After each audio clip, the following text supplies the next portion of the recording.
kicked off today. So again, my name is Emily, but my account on here says Paulson's Audio and Video. Any questions directly to me, don't hesitate to shoot those over. And at this time, I will hand it over to Evan and Ken. Thank you guys again. Thanks, Emily. Good morning. So Macintosh has been in business 70 years now, quite a long time. And we have introduced more products in the last year than in the entire history of the company. And I thought I would talk about some of those products today with you. So let's see, you should be able to see a big integrated amplifier on your screen. First, I'll make sure, Evan, we've got it. Oh yeah. So this is a new product that you could almost say we didn't design. Well, we did the electrical work on it, but this was really kind of designed by our customers. It's what they've always asked us for. So Macintosh has been building tube amplifiers for years and years, from the beginning of audio, because in the beginning of audio, there were only tubes. And then we switched over to transistors. In fact, in the early 70s, we stopped making tube equipment completely. And sometimes people ask me why we did that. And it's simple. We had to, because GE, Sylvania, and RCA had shut down their tube manufacturing facilities, and we weren't trading with China or Russia, so we couldn't get tubes. So we switched over to transistors and became famous for great transistor equipment. And then when we started trading again with China and Russia, we said, let's go back into manufacturing tube equipment. The reason why is very simple. Our classic tube amplifiers and preamps were selling for 10 to 15 times their original price. And we knew we could build them for about 10 times their original price. So why not build new ones? So we went back into the manufacturing of tube equipment. And I always say, once music goes through a tube, it changes its sound. You get what I call tubeliciousness. You get this ease of listening, this warmth of sound.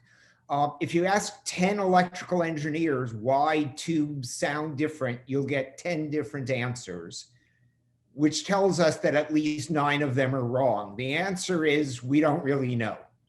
You know, why does the best tomato sauce made with San Marzano tomatoes?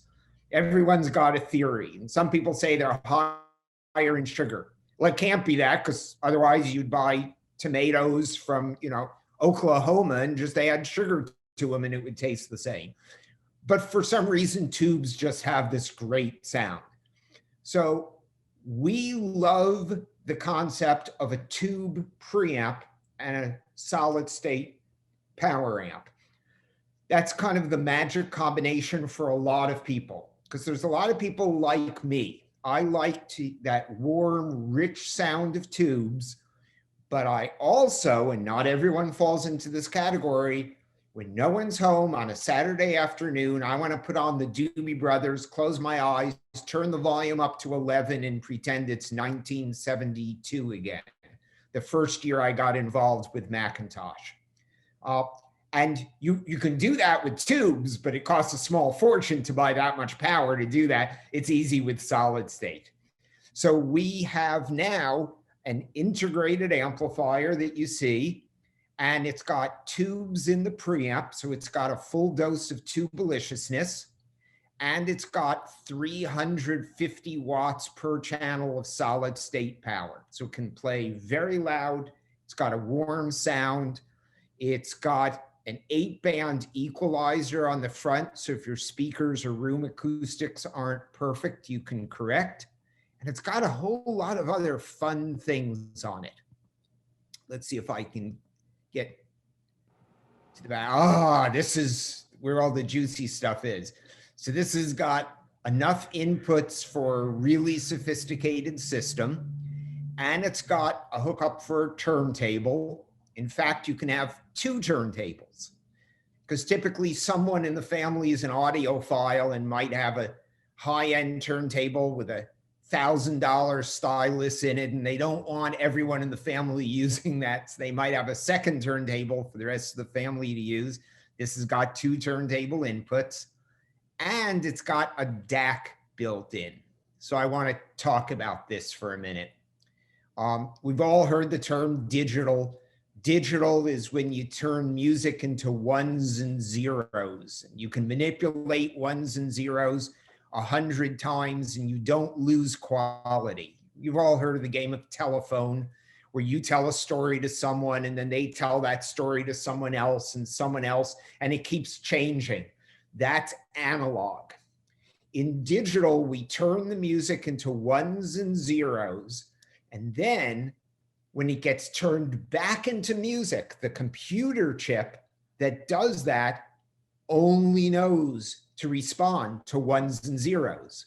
So if there's a couple of 0.8s that got thrown in, they're ignored. Some noise, it's ignored. So digital is nice in that it never loses quality. Kind of like Hellman's mayonnaise. It pretty much stays the same for 100 years, or Best Foods mayonnaise, I guess, if you're on the other side of the Rockies. So the DAC is the part of a system that turns the ones and zeros of digital into music. And in this case, it's built in. And that's a really nice thing, because I might show this to someone and I'll say, and do you have a collection of CDs? Oh, I still have thousands. Do you have a CD player? Yeah, but I might want to upgrade that in the future. Well, you can take any old CD player and plug it into this digitally, and all of a sudden it sounds state of the art. The one thing is digital improves every few years. So if you look at this plate where the digital is, it's got 2 screws. You remove them, it slides out, and you can improve the digital section a few years from now. So we had an original DA1 digital section. This contains the DA2. In a few years, we'll probably have a DA3. So this is kind of everything most people could ever want in a 2-channel piece. Tons of inputs, great phono section, immense power, built-in DAC, upgradable DAC, equalizer, meters, kind of the whole ball of wax, as some people would say. So this is a wonderful piece. I hear there's a rumor going around that Paulson's has it on display. I'm just kidding, it's on display. And this is becoming one of our hottest selling integrated amplifiers, despite the fact that it's our most expensive. Might add a couple things if you're cool with that too. Oh yeah, Evan, go ahead. Awesome. This joins a family of amazing hybrid integrated amplifiers. So we have a couple that do not have a DAC in the event that you don't need a digital to analog section, or you have like an external DAC. So we have the MA252 and MA352.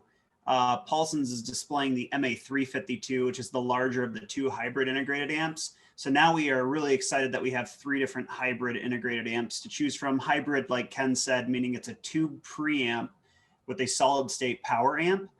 And the MA12000 is like the flagship integrated, but it's also the flagship out of our hybrid integrated amplifiers. But in that category, Mac has quite a few integrated amps, and they're great value and or great for folks that just don't have the space for separates or the need for separates based off what kind of speakers they may have at this point in time. So yeah, Evan, I've got the 352 up there. Yeah. Now. That's a solid piece. I'm biased because I own one, but it's a fantastic integrated. I mean, when we're talking cool retro styling, we stylize these like our classic MC275 2-channel tube power amp, which we started making in 1961, which is the longest, oldest current product model we believe to be in consumer electronics. So pretty cool. And because of the fact that the MA252 and the MA352 shown here do not have a DAC, they are going to have some great resale value, many years to come. And to get around that, never having an obsolete digital piece, that's why we started to make some of our integrated amplifiers that do have a DAC. It's modular or upgradable. So quite cool. So upgradable DAC means authorized Macintosh service center or an authorized Macintosh dealer can order a second gen DAC, which is known as the DA2 is the current model number. And they can install that on site at the showroom or at the service center. Firmware update, couple screws internally too, but yeah, absolutely. Upgradeable DAC means unplug the old one and essentially plug the new one in. Upgradable at Paulson's, upgradable at a local service center. Yeah, and I'm showing the MCD85. This came out about 3 days ago. So this is a new CD player, and it's designed to go with our retro series. So some people think it's the most gorgeous CD player they've ever seen. Some other people think it looks a little wacky. That's okay. We make CD players that look typical. This one doesn't. This is a retro CD player. And yes, I know CD players didn't exist in retro times, but this is really cool. And it's really compact. So you can put this, if you wanted to, next to your listening position and run long balanced cables back to the system 30 feet.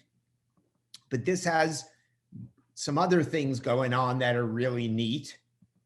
This has digital input. So if you say, well, I haven't, all this talk about DACs is great. I have an older system or a new system that doesn't have a DAC, you can actually plug your CD changer, that Sony 300 disc CD changer that's in the closet, and you can plug your cable box in, and you can plug in 5 digital devices into this CD player, and it gives you a DAC for your system. So that's a first. It's a CD player and DAC in a compact size at an extremely good price.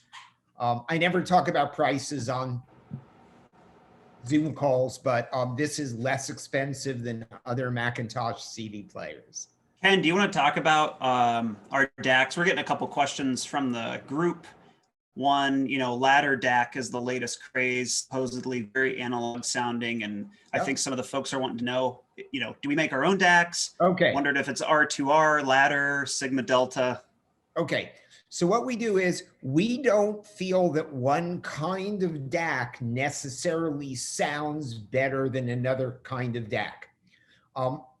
It's kind of like flour, sugar, eggs, baking powder, and milk. If you give those to 5 different bakers and say, make a cake, you're going to get 5 different cakes, even though they all use exactly the same ingredients. Well, a digital to analog converter is basically a computer, and it's going to spit out the sound. That's good. Almost no DAC deprives you of any of the original sound, but DACs also put out distortions, high frequency distortions. And we kind of came up with something that's totally different from what anyone else does. Most CD players have 2 DACs inside. There's one for the left channel and there's one for the right channel. And each one spits out the music, which is good, and also distortion, and distortion's not good. Well, what we do is we don't use 2 DACs in any of our pieces. We use at least 4 DACs. So each channel has 2 DACs. And one puts out the music with a little bit of distortion, and the other one puts out what I call anti-music. It's music waves flipped upside down plus distortion. And then we take the second DAC and we flip the signal upside down, and the music adds together and the noise is canceled. And I know that sounded complicated, but it works exactly like noise canceling headphones. The way noise canceling headphones work is you put them on, you're on a plane, and some of the engine noise is hitting your eardrum, and that's bothering you. So there's a microphone on the outside of that headphone that picks up the same engine noise, flips the wave upside down, and sends that out to your eardrum at the same time. So we have engine noise and anti-engine noise hitting your ear and they cancel. We're doing the same thing in our DAC. We use 2 DACs in a noise and distortion canceling circuit. And interestingly enough, we found that when you do that, it really doesn't make too much difference what DAC you use as long as it's a top flight DAC. Because as long as it puts out all the music, all the noise and distortion is canceled. But this doesn't have that either. This has 4 DACs per channel, because if you double up DACs, the errors have the output impedance goes down, which is good. The signal goes up and the noise goes down. So we actually have 8 DACs woven together into what we call quad balancing. And we use different chips in different models for one reason or another. Might be size, might be what's available for us to purchase when that unit is designed. DACs get discontinued. No one really designs their own DAC, or almost no one, because it would be shockingly expensive. We don't want to have a $30,000 CD player, but we use different DACs, but we almost always quad balance them. So that's something that no one else in the industry does. And I'll add to that, the cool thing about the DA2, the insertable upgradable module, that is a dual differential quad balance DAC. So 8 DACs, 4 per channel, like Ken touched on. The MCD85 shown here has an internal DAC that's the same DAC essentially as the DA2. For anybody that's out there that potentially owns an older Mac preamp or current Mac integrated, I encourage you to check out the rear side of the chassis. If there's a removable DAC and it's labeled DA1, like DAC audio module, that's something that Paulson's can look at helping you pursue an upgrade for. So I want to talk a little bit about home theater, I think. Awesome. Sounds good. So this has been out for a little while. This is the MX170. This is our high-end audio video processor, and it does full Dolby Atmos and has all the latest video switching. What makes this so good is it has Room Perfect, and Room Perfect can turn almost any room into the sound you'd get in a recording studio. Room Perfect is simply the best room correction device on the market. This is the junior brother processor. This has been out for a little while. This is the MX123, and this has no Room Perfect in it, because Room Perfect is the most expensive part of the MX170. So this is much less expensive, and this has lots of features, but no Room Perfect in it. But this is a brand new one. And I am very attached to this. And the fact that it was my idea has nothing to do with that, but I proposed this product. On the back of most home theater processors are lots of what you might call legacy connectors. So, when customers come into a store and someone comes into Paulson's, and I'm sure they're very familiar with that, sometimes those customers are older, middle-aged, typically men, who have a laundry list of things they want to hook up to their system. They still have their cassette deck, even though it doesn't rewind, and their old turntable, which they can't find belts for, and their 8-track player, and their Tandberg reel-to-reel that hasn't worked for 30 years, but they like those things around. I understand that some people collect plates and figurines, some people collect audio equipment, but they want to hook up all their old stuff. And the MX123 has all the connectors for that. But there's also the customer who says, I don't have any of this old baggage. I've got a PlayStation that hooks up with one plug, HDMI. I got a cable box or a satellite dish that hooks up with one plug, HDMI, and maybe a Blu-ray player. So this is a full dose of Macintosh sound quality in a smaller, dramatically less expensive package. And the way we did it was there's no sacrifice in quality at all, but we took off all the legacy jacks. So if you want to hook up your reel-to-reel, your cassette, and your 8-track, this isn't the model for you. It's got 5 HDMI inputs. It's got 4 digital inputs. It's got all balanced outputs because we want everyone to use balanced cables. I should talk about that. What's a balanced cable? A balanced cable is a cable where the signal travels along the cable and upside down music travels along the cable. You probably know where I'm going already with this anti-music upside down stuff. At the other end of the cable, we flipped the second signal upside down. We add music to music. You get more music, and you add noise to anti-noise, and they cancel. It's the same technology we use in our DAC. So we like everyone to use balanced cables because balanced cables don't pick up noise. You can run 200 feet and you're going to get no loss of signal.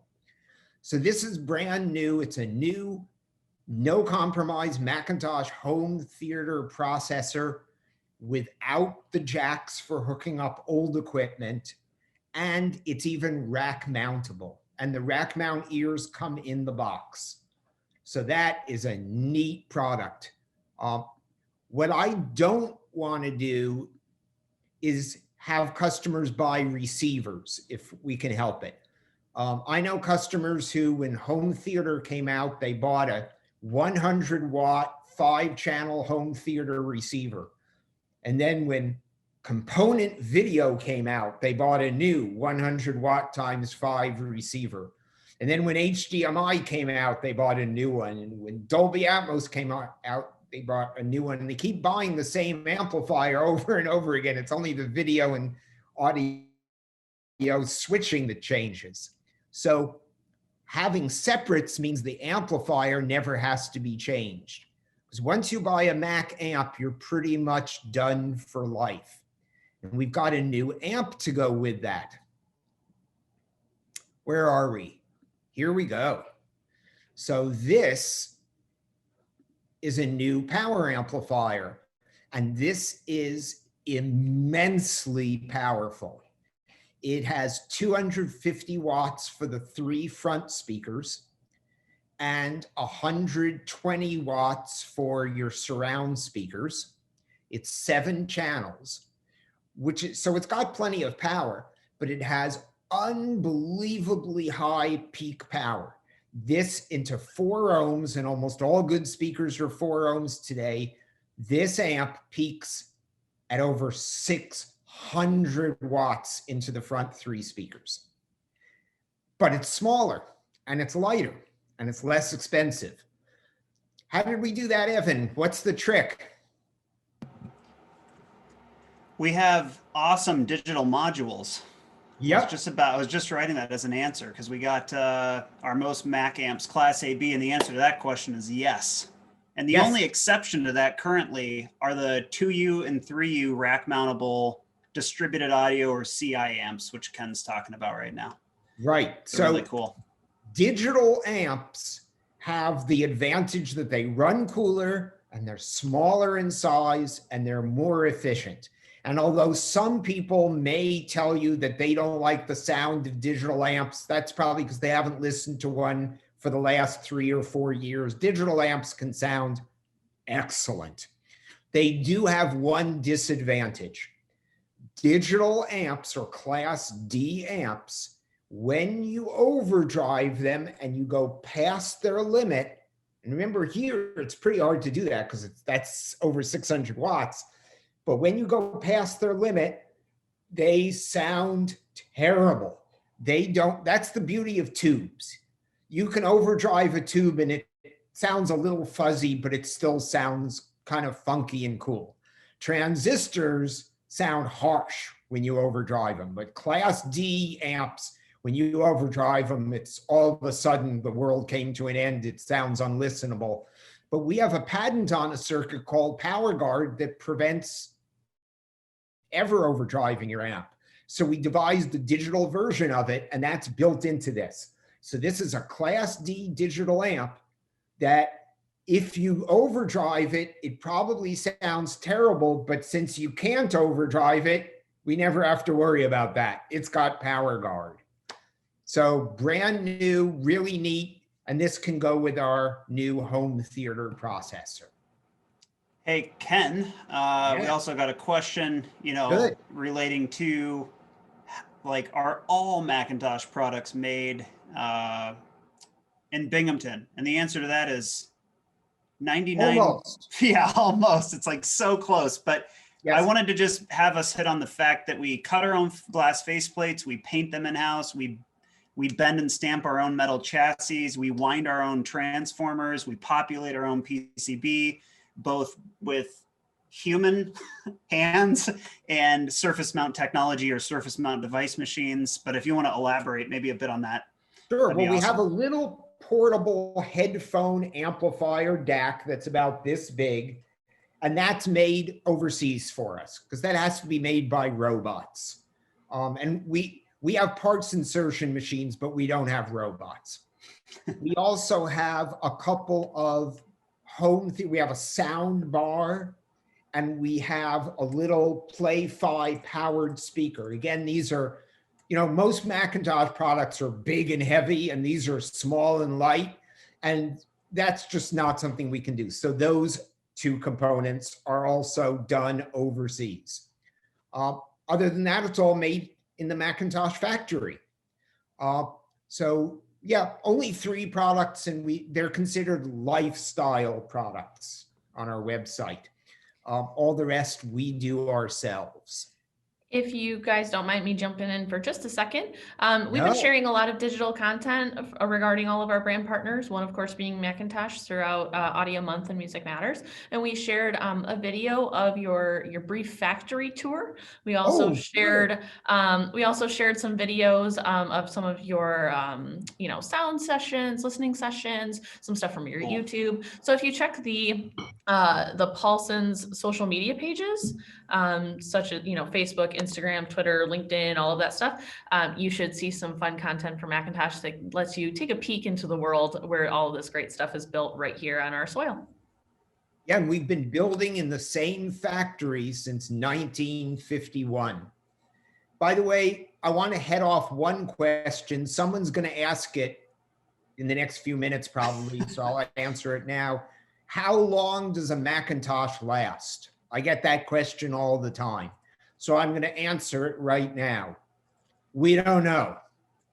We've only been in business 70 years. Most of our products that were built in the 50s and 60s are now worth 10 to 15 times their original price when people sell them on eBay, and they work beautifully after you replace a few capacitors. So the answer is, come back in 30 years and ask me that question again. And by that time, maybe we'll have an answer. Maybe it'll be 81 years or whatever. Depends on the product, but our product lasts a long, long time. We like to build as many parts that go into our product as possible. And that means we have complete control of the situation. So that's largely why our Macintosh products are so sought after in the used market. Talking about tour of the factory, when I owned a store for 16 years, and then I sold it and semi-retired. And when I had my store, we carried another fairly high-end brand, and they invited me to their factory. So I was going to be in the area, so I was on vacation, so I visited their factory. And when I got into the office of the fellow who owned the company, the first thing he says is, well, you've seen the Macintosh factory, right?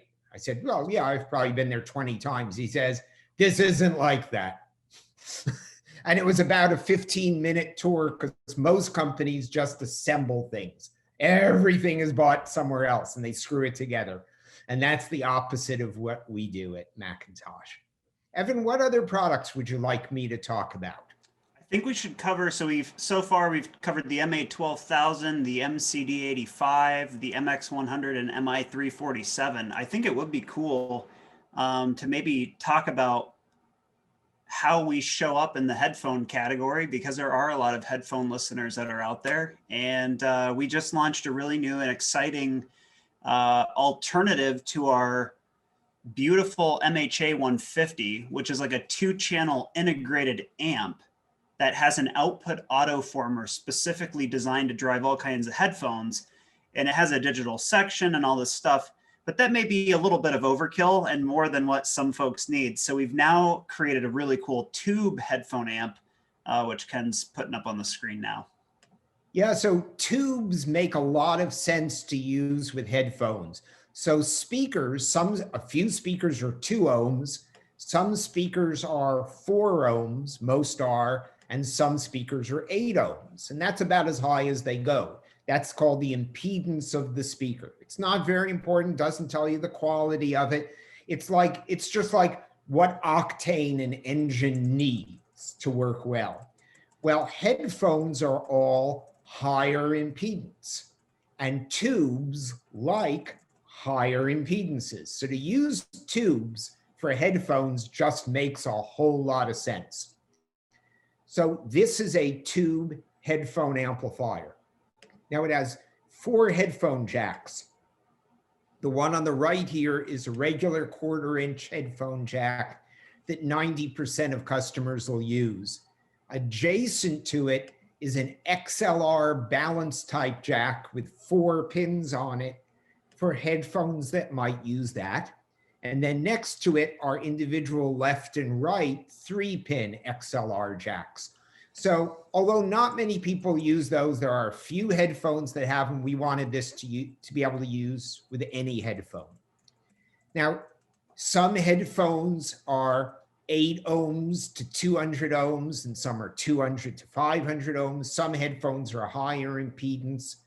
And that's why different people have different opinions of different headphones. Some people love Grado headphones, some love Sennheiser headphones.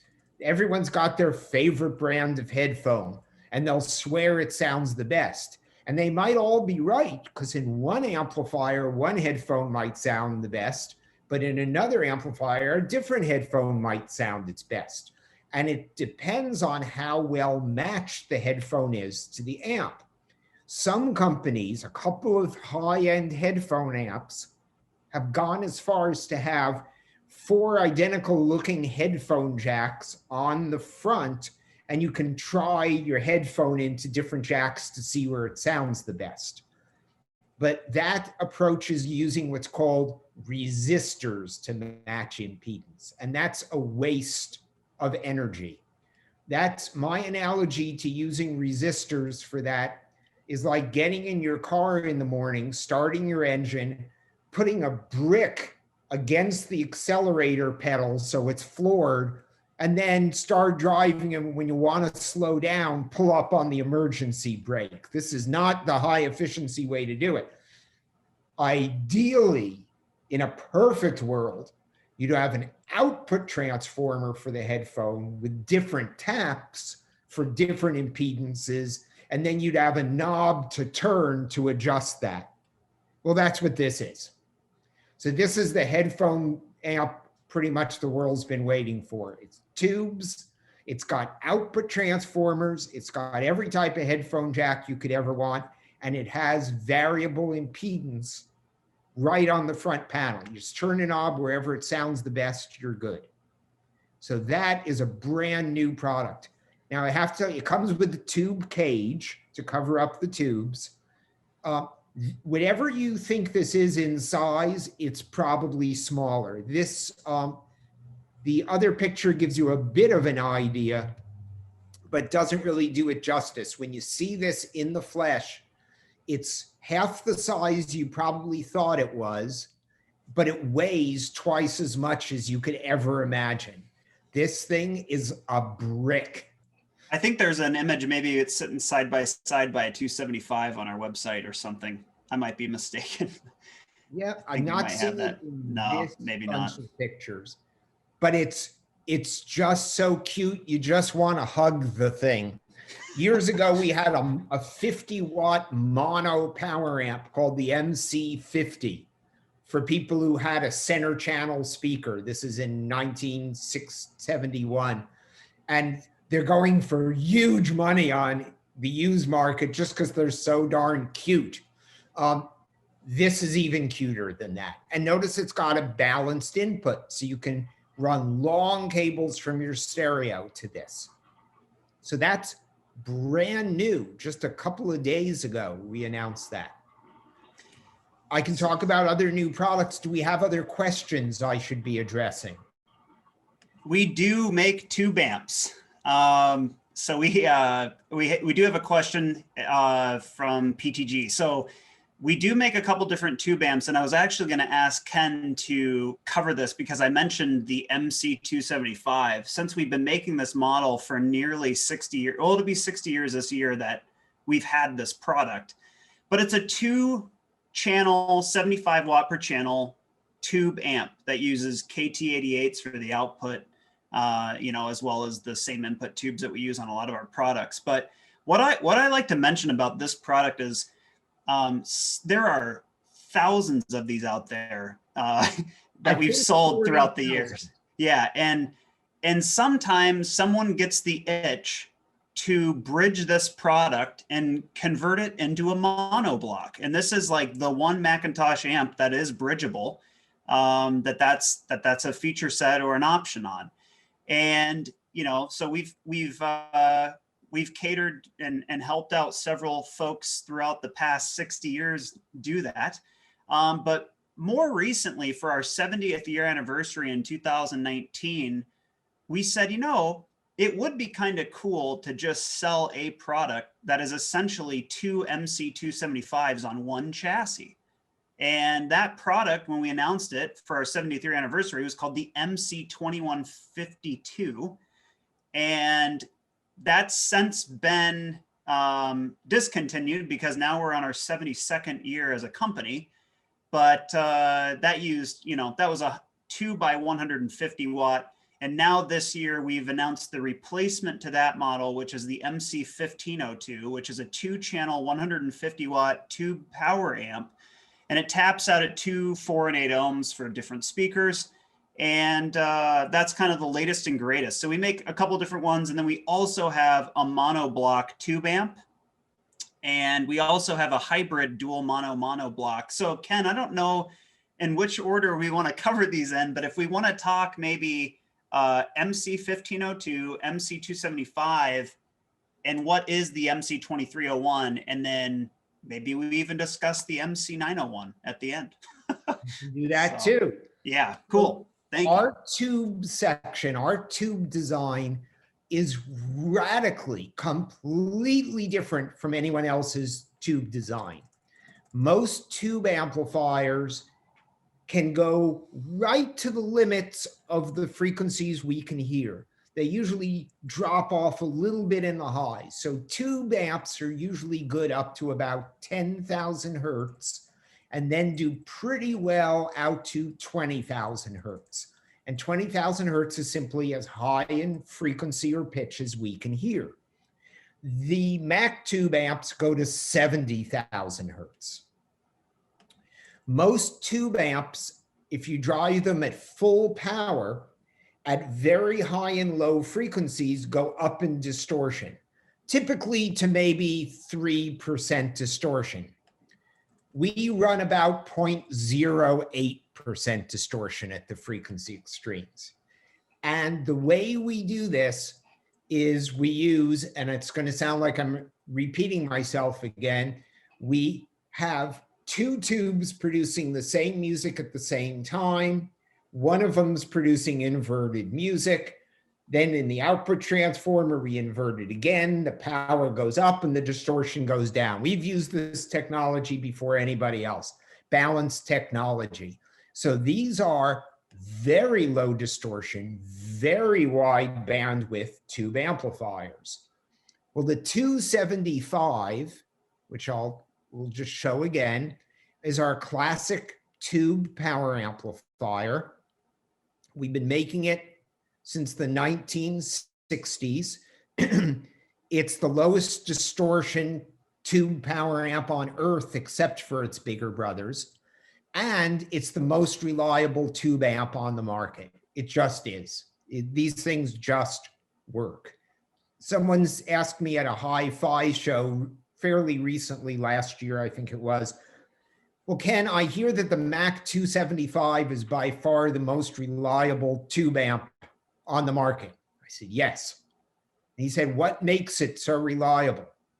Well, we've had 60 years to get the bugs out of it. That's really the answer, right? I mean, we've just built it so long, we're experts on it. Now, have we changed it over the years? Oh, yeah. We've added power controls, so it'll turn on and off with your system. You can turn it into mono. You can use balanced inputs as well as unbalanced. The speaker connectors used to be very small because people used to use thin wire. And then the next version had bigger connectors and then bigger connectors and then bigger connectors. And this has what might be the world's biggest speaker connectors. We never want to hear anyone complain about our speaker connectors being too small again. So we put on the ultimate connector. So this is a classic amp that's been updated, and the noise level, which was 90 decibels down in the original model, is now somewhere in the vicinity of 100 dB down. I mean, it's dramatically quieter than the original one. So better in performance, is the same basic amp. Then we also added to it, I should show you this. I don't know if I have a picture of that, but these small tubes have green lights under them. And that is self-diagnosing, because tubes do wear out and they can also short out. And if they do, you know, when I was growing up, you could go down to Walgreens, or at the time it was J.J. Newberry, and they had tube testers and you could figure out which tube is bad. Well, nobody's got tube testers anymore. So the small tubes light up red to tell you in a little code which of the big tubes needs replacement when it does go bad. These amps are quite heavy. This one's about 70 pounds, and we don't want you have to bring it in for service. So it's the Ron Popeil, if you're familiar with his rotisserie chicken machine, you set it and forget it. This is the tube power amp. You can set it down and forget about it. It self-diagnoses. And auto bias.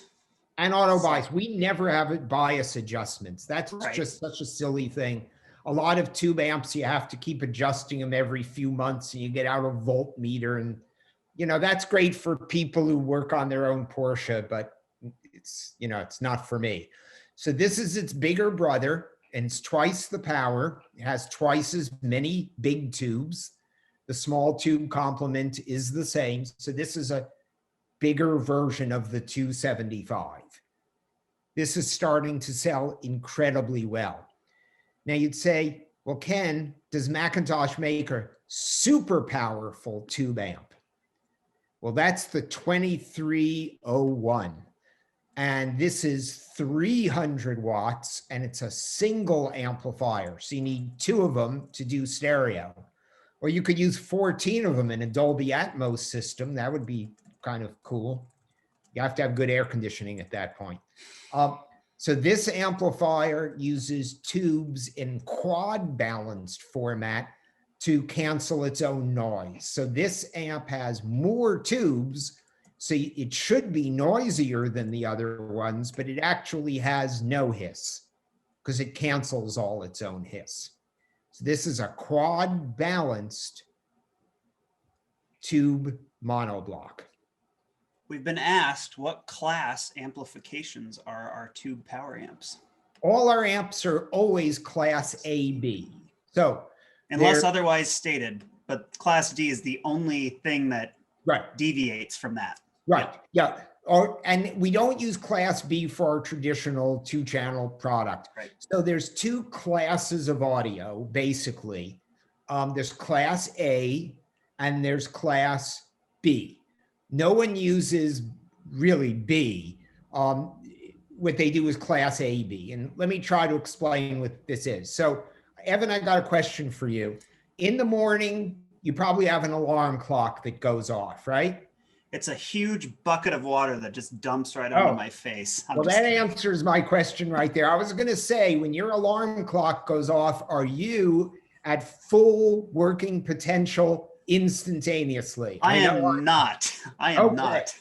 I need coffee. Transistors and tubes are exactly the same.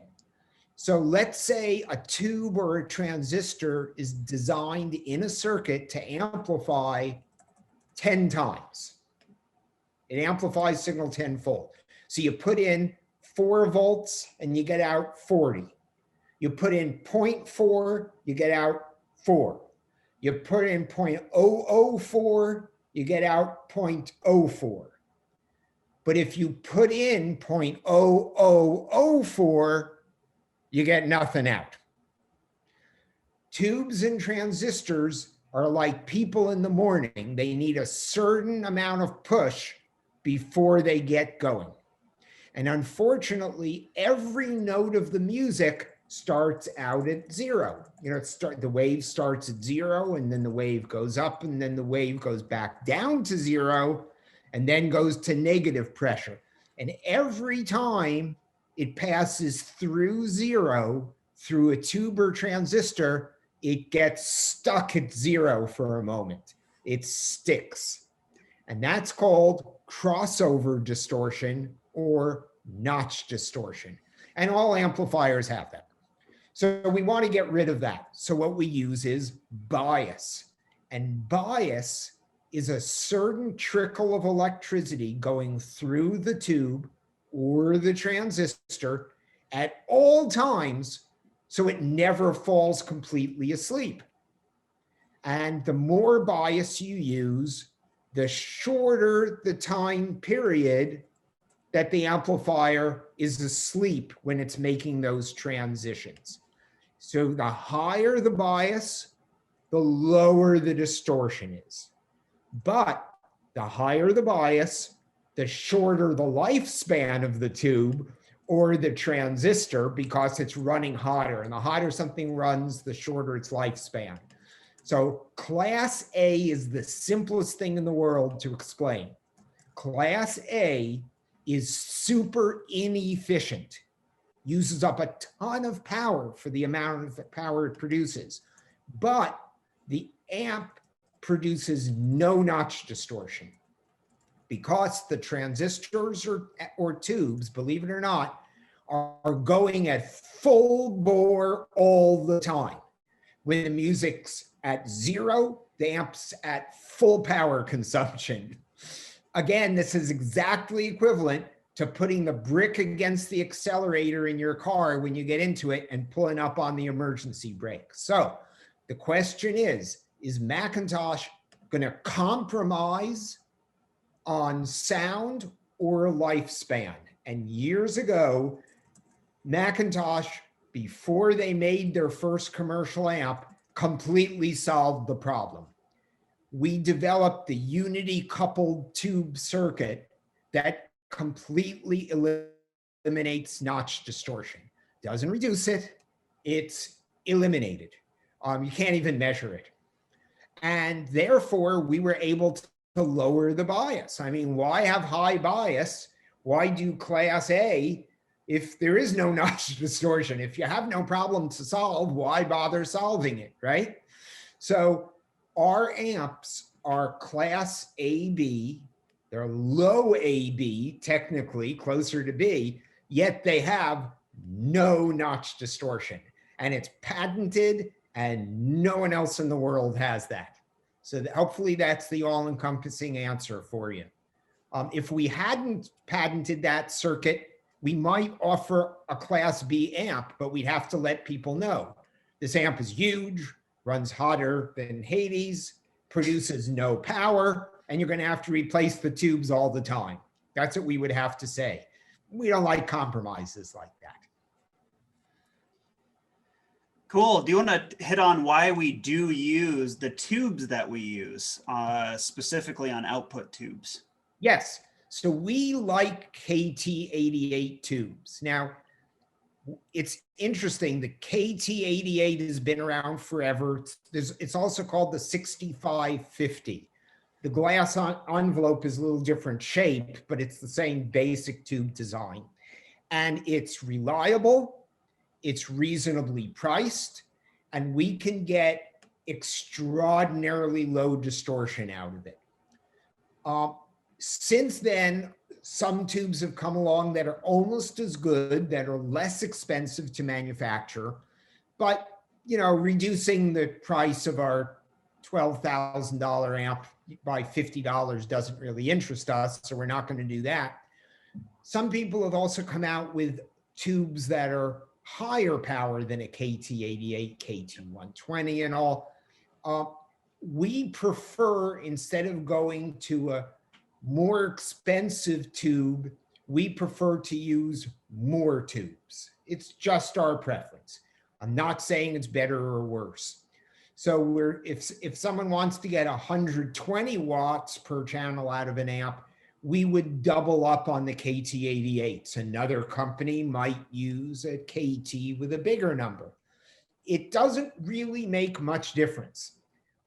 It's kind of like you can argue all day long, are you better off with a V8 or a six-cylinder engine with bigger cylinders? And everyone has their own opinion, and none of it makes any difference because it's how it sounds in the end. And at Macintosh, we tend to do things in a very traditional way because people know the sound that they're going to get. And some people have said, but a KT120 tube has a little different sound character. Why don't you try that? Well, that doesn't interest us. If I feel like a steak, I've got a favorite steakhouse I go to. And if I feel like roast chicken, I've got a favorite place I go to for roast chicken. If all of a sudden the steakhouse said, well, we have steaks today, but we really want you to try roast chicken, that's not what I came there for. So people buy Macintosh because they expect a certain kind of sound. And that sound is what they've come to us for, what they expect. That's what we want to give them, the sound of a KT88 tube. And when people say, what's the sound of a Macintosh amp? That is warm and smooth, and you can listen for hours, but at the same time, you get all the detail of sound. And I want to talk about this for 2 minutes. I know time is clicking away, but warm and smooth could be done by reducing the treble, but if you do that, you lose the clarity of sound.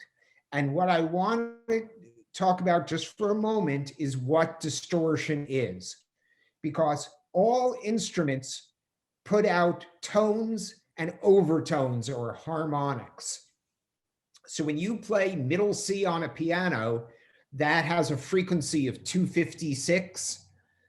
And that's the note you hear, but along with that is coming out higher pitches, 256 times 2, 256 times 3, 256 times 4.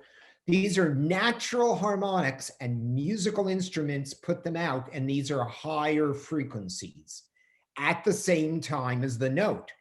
Harmonic distortion in an amplifier is when the amplifier adds its own harmonics to the music that the music didn't originally have.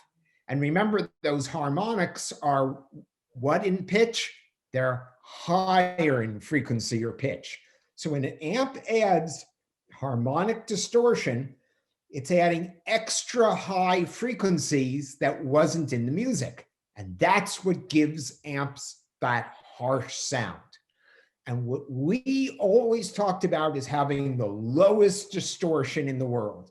And everyone can tell you that that isn't the most important thing because they can't use our patent to get the world's lowest distortion, but we've got the world's lowest distortion. Stereo Review tested one of our tube amps in 1968, and it had 0.07% distortion at the worst frequency at 500 watts. And they said they don't know if anyone will ever build a better amp at any price. In a way, they're right. We still build a variation of that amp today. When you have lower distortion, you don't have excess high frequencies that weren't in the music. And therefore, the music is going to sound what? Warm and smooth if it was recorded that way. So that's why we're so hung up on low distortion. I think we might have time for one more product. Can we jump into the 901? Yes. So the holy grail of amplifiers would be to have tubes for the highs, because this beautiful smooth sound of tubes is noticeable mostly in high frequencies, but combined with transistors or solid state for the bass, so you get that impact to the bass. And that's called bi-amplification. When you take speakers that have separate connectors on the back for highs and lows, and you use tubes for the highs and transistors for the lows. And almost everyone who's tried it has given up. And the reason is there's a million things you have to match. You've got to match impedances and sensitivities and have a certain power ratio for it to work right. And then your tube amp fails because you're feeding it bass notes, but it's not hooked up to a woofer. So it's unloaded and the output transformers melt down. And you need an electronic crossover. Well, the 901 takes care of everything. It's got an electronic crossover built in that stays out of the way of the speaker's crossover. It has 600 watts for the lows. It's got 300 watts for the highs. It's quad balanced for the highs and the lows, so it cancels its own noise and distortion. It's basically a noiseless amp. It's got a dual pointer meter. Everyone loves meters. This is our first meter with 2 pointers and 2 scales. So you can read the power of the tube amp and the solid state amp. There's a good picture of it. It's gigantic, but it's less expensive than you probably think it would be. Still expensive. It's a monoblock, so you use one for each speaker. People usually set it on the floor next to its speaker. And you'd say, well, this must be complicated to hook up. It's the easiest thing. For 95% of installations, you unplug your old monoblock, you plug the one cable into the back of this, and you just need an extra set of speaker wires, because remember, it needs separate connections for the highs and lows. And then there's 2 knobs you have to turn to a number we tell you to turn it to, and you're done. I can't explain how we do it. I came up with the idea of how to do it, and they engineered it at the factory. I developed the concept where it prevents damage to any part of the system with an electronic crossover built in, but it lets the speaker's crossover do the work at the same time. So this is the holy grail of amps. Tubes for the highs, solid state for the lows, super reliable, sounds incredible, easy to use, and easy to hook up. It's just big and expensive. But I'm okay with that. Everything we make practically is big and expensive. How are we doing time-wise? I think we're good. I checked with Emily. I'm not sure if there's any additional questions, but we're definitely here to help. I did see one on warranty.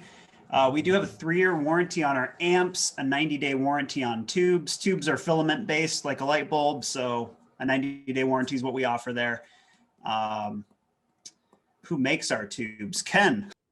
So we get our small tubes typically from China. We get our big tubes from Russia.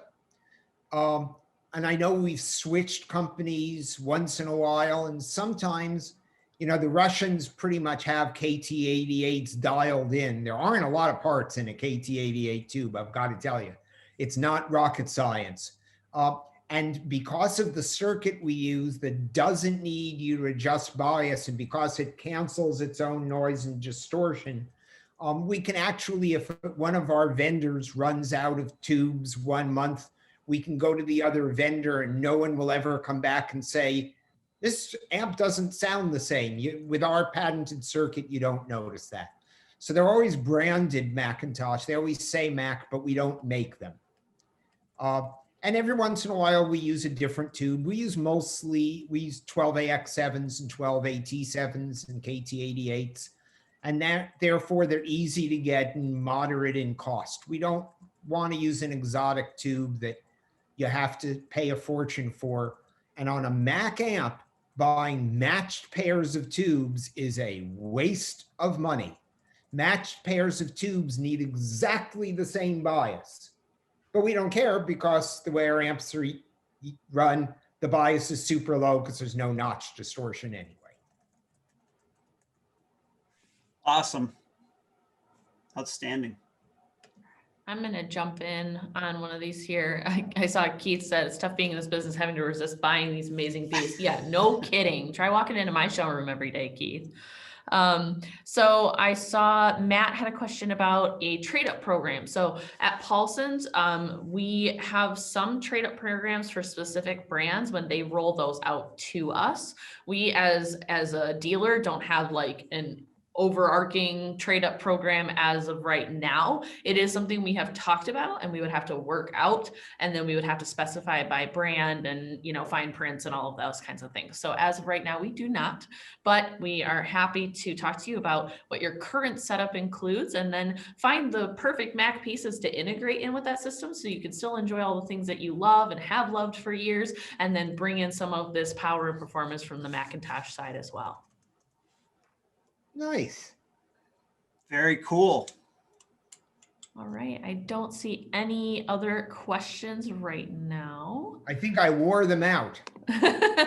Perfect, perfect, perfect. Thank you.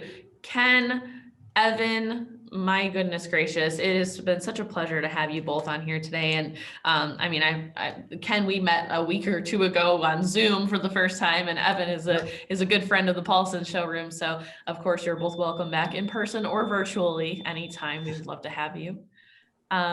Chris Paulson, anything on your I'd side? love to come back. No, just want to send out a thank you for everybody that took the time out of their day to come and listen to Ken and Evan, and obviously Ken and Evan for the time to present to everybody. A lot of the comments said they could continue to listen all afternoon. So you obviously kept them on the hook and have them ready to learn more. So Absolutely. We can do this anytime. One thing to consider, have people write in questions, and then when you get enough questions, announce we're going to be back on the air, and we could just answer pre-asked questions. Okay, that's a great idea. Awesome.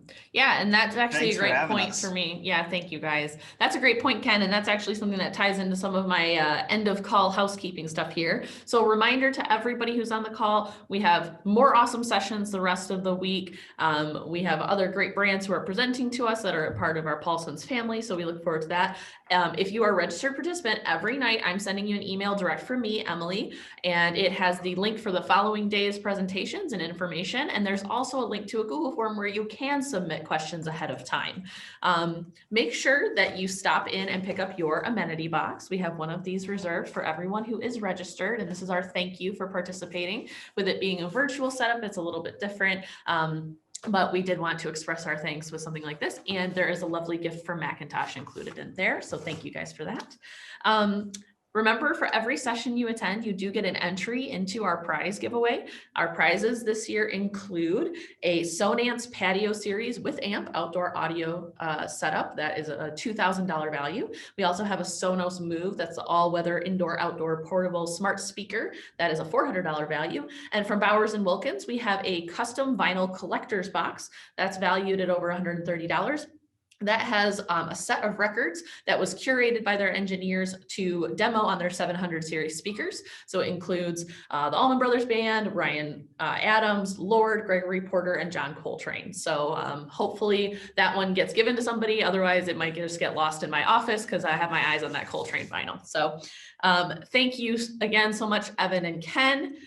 We had one more quick question come in. Can the headphone amp be used for stacks, S-T-A-X? That was direct to me, so you guys can see it. Stacks are electrostatic headphones, and they have their proprietary plug, which voltage comes through. So I need a polarizing Don't do that. voltage. Yeah. Yep. Okay.